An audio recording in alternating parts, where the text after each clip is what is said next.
آج آپ کو ایک شادی شدہ مرد کا واقعہ سنا رہا ہوں۔ یہ جو شخص تھا بڑا ہی دوستوں میں رہنے والا، رات بھر لیٹ آنے والا وہ شخص تھا۔ مستی مذاق بہت کرتا تھا، لوگوں کی نقلیں اتارا کرتا تھا اور یوں اس کی رات کا ایک حصہ نکل جاتا۔ دوست بھی اس کے جیسے ہی تھے۔ ایک رات یہ گھر کی طرف جا رہا تھا تو اس نے دیکھا کہ ایک نابینا شخص لوگوں سے بھیک مانگ رہا ہے۔ اس نے اس نابینا شخص کے پاؤں کے آگے اپنا پاؤں رکھا، جس سے نابینا شخص دھڑام کر کے گرا، اس کو چوٹ لگی۔ اس نے کچھ کہنا شروع کیا، نابینا شخص اس کو کچھ بول رہا تھا، وہ ہنس رہا تھا، نابینا شخص کچھ بول رہا تھا، وہ ہنس رہا تھا۔ اس کو بڑا مزہ آیا۔ جیسے ہی گھر پہنچا تو دیکھا تو اس کی جو اہلیہ تھی، بیوی تھی، بڑی پریشان اس کی کیفیت تھی۔ لگتا ہے کہ ولادت کا وقت قریب آ گیا۔ اس کی بیوی پیٹ سے تھی۔ اسے لے کر ہسپتال روانہ ہوا۔ ہسپتال جیسے ہی پہنچا تو میری بیوی کو وارڈ میں لے گئی اور میں تھوڑا باہر کھڑا رہا۔ تھوڑی دیر ہو گئی، اب مجھے نیند آ رہی تھی، سستی ہو رہی تھی۔ میں نے وہاں ہسپتال کے عملے کو اپنا فون نمبر دیا اور میں گھر چلا آیا۔ گھر چلتے ہیں، جب ہوگا تب دیکھ لیں گے، فون آ جائے گا۔ گھر کی طرف چلا تو راستے میں اس کو فون آ گیا کہ آپ کے یہاں بیٹے کی ولادت ہوئی ہے اور آپ واپس آ جائیں۔ تو وہ واپس آیا خوشی خوشی۔ ہسپتال پہنچتے ہی اس نے اپنی بیوی کے پاس جانے کی کوشش کی تو اس کو ایک نے کہا کہ آپ پہلے ڈاکٹر سے مل لیں، پھر آپ بھلے بیوی بچوں سے مل لیجیے گا۔ ڈاکٹر کے پاس بیٹھا، جی ڈاکٹر صاحب۔ ڈاکٹر صاحب نے کہا بیٹھیے، آپ کا جو بچہ پیدا ہوا ہے نا، یہ اندھا ہے، نابینا، دیکھ نہیں۔ جیسے اس نے کہا میری آنکھوں کے سامنے سے اندھیرا آ گیا اور فوراً مجھے وہ رات والا مذاق یاد آ گیا جو میں نے اندھے کو گرایا تھا اور اندھے کا جو میں نے مذاق اڑایا تھا۔ مجھے بس ایسا ہی ہونے لگا کہ یہ بس کچھ ہو گیا، یہ کچھ لگتا ہے بڑی غلطی کر لی میں نے۔ خیر ہم گھر آ گئے۔ گھر آئے تو سچ پوچھو تو وہ کہتا ہے کہ مجھے میرے اس نابینا بیٹے میں کوئی دلچسپی رہی نہیں تھی۔ میں نہیں کہتا کہ میں اسے نفرت کرتا تھا، لیکن مجھے اس سے محبت بھی نہیں تھی۔ میں اپنی اسی روٹین میں تھا، وہی رات کو دیر سے آتا اور یوں میرے چند سال گزر گئے۔ میرے 2 اور بیٹے بھی ہو گئے اور وہ 2 بیٹے سے میں بہت محبت کرتا تھا، وہ نارمل تھے، لیکن یہ نابینا تھا۔ پھر آہستہ آہستہ اسے چلنا شروع کیا تو اس کی چال تھوڑی مختلف، تو پتہ چلا کہ یہ نابینا کے ساتھ ساتھ پاؤں سے معذور بھی ہے۔ اللہ خیر، وقت گزرتا گیا اور بچے بڑے ہوتے گئے۔ ایک دن میں جلدی اٹھ گیا، مجھے ولیمے میں جانا تھا۔ جیسے میں تیار ہو کے جانے لگا تو مجھے میرے اسی نابینا بیٹے کے رونے کی آواز آئی۔ میں کہا کیوں رو رہے ہو؟ کہا بھائی نہیں آیا۔ بولا بھائی نہیں آیا تو کیوں رو رہے ہو؟ کہا میں ہر جمعہ کو مسجد جاتا ہوں، جلدی چلا جاتا ہوں تاکہ مجھے پہلی صف مل جائے اور میں اللہ کی عبادت کر سکوں۔ اتنی دیر ہو گئی ہے، بھائی ابھی تک آیا نہیں ہے، مجھے لے کر کب جائے گا؟ میں کب مسجد پہنچوں گا؟ کہیں ایسا نہ ہو کہ میرا یہ جمعے کا دن جو ہے نا، جو عبادت کا ہے، وہ کہیں میرا گھر بیٹھ کر نکل نہ جائے۔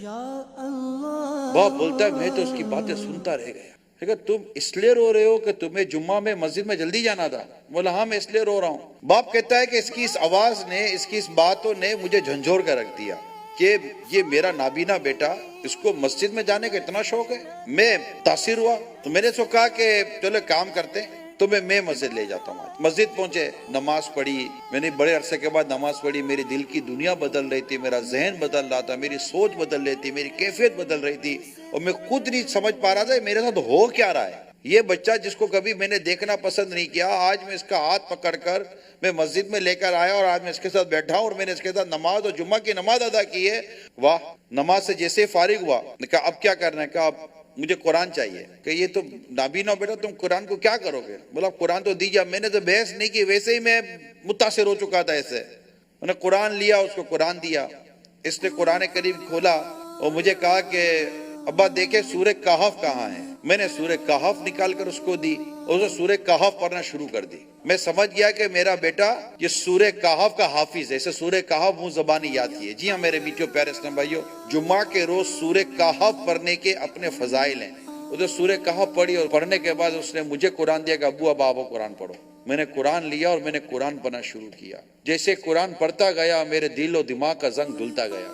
مجھے میری غفلتیں، میری مستیاں، میری چھیر کھانیاں، میرے گناہ، میری بدکاریاں یہ یاد آتی تھی اور میرے آنسو نہیں رک رہے تھے۔ اب مجھے اور کچھ نہیں چاہیے تھا، مجھے صرف اور صرف میرے اس بیٹے سے محبت ہو گئی تھی۔ اب میں دن رات میرے بیٹے کو لے کر میں مسجد جاؤں آؤں، قرآن پڑھوں، میں نے اپنے سارے پچھلے دوست چھوڑ دیے کہ اسی دوستوں کی گیدرنگ کی وجہ سے ہی میں کبھی گھر بار کے لیے سنجیدہ نہ ہو سکا. میں نے اپنے علاقے کی مسجد کے جو نیک متقی پرہیزگار لوگ تھے میں نے ان سے دوستی کر لی. میرے اس نابینا بیٹے نے میری زندگی کو بدل کر رکھ دیا. اور کیفیت یہ ہو گئی کہ مجھے ایک وقت تھا کہ یہ یاد نہیں تھا کہ میں نے آخری بار مسجد میں حاضری دی کب تھی. اور آج یہ کیفیت ہے کہ میری کوئی نماز بھی قضا نہیں ہو رہی ہے. جیسے ہمارے ہم ایک ماہ کے مدنی قافلے ماشاءاللہ 12 ماہ کے مدنی قافلے عاشقان رسول سفر کرتے ہیں. تو کہ میں بھی چلا گیا نا. خیر واپسی ہوئی میری گھر پر. میں جیسے ہی گھر میں داخل ہوا مجھے تھا کہ میرا نابینا بیٹا میرا استقبال کرے گا. میرے ابو آ گئے لیکن میرے دوسرے بیٹے مجھ سے سمٹ گئے مگر میرا نابینا بیٹا مجھے نظر نہیں آیا. میری گھبراہٹ بڑھ گئی کہ میرا بیٹا کہاں ہے. میرا وہ نور نظر کہاں ہے جس کی آنکھوں کا تو نور نہیں تھا مگر اس سے میرے ظاہر و باطن کو نور کر دیا. میں نے اپنی بیوی کو پوچھا کہ میرا بیٹا کہاں ہے.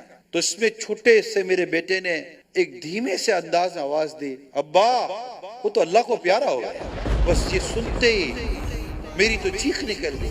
میں نے کہا کیسے؟ تو پتا چلا کہ پچھلے 1.5-2 ہفتے پہلے ہی اسے بخار ہوا.